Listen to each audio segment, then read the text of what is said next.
C'est arrivé au marché, il manquait, je suis allée là dans la mangue, me dit non, il n'y a pas. Il n'y a plus, c'est fini, parce que la population de Saint-Georges, quand même, elle est grande. Il y a beaucoup de villages. J'ai des enfants aussi qui ont besoin de fruits. Et si je vais au Chinois, j'achète des fruits, je ne trouve pas, monsieur le maire. On a besoin de ça, on a besoin de ça pour nos enfants. On a besoin de vivre, avoir une dignité dans ça au moins. Sous le masque, le désespoir gronde. Ici, les familles connaissent une situation précaire accrue par le confinement.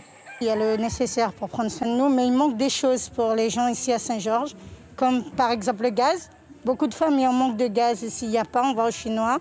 Et aussi le coût de vie commence à devenir très cher pour nous.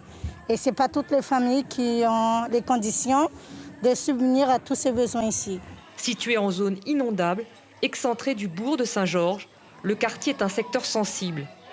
À l'entrée, l'un des 4 postes fixes de dépistage est implanté depuis quelques jours, au plus près de la population. 480 Oyapokois testés pour l'instant.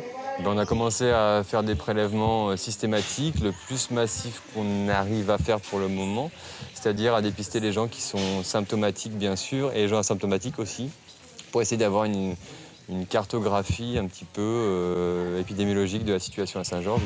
En fonction de l'évolution des données épidémiologiques, d'autres quartiers accueilleront les tentes blanches, dont Adimo et celui près de l'aéroport.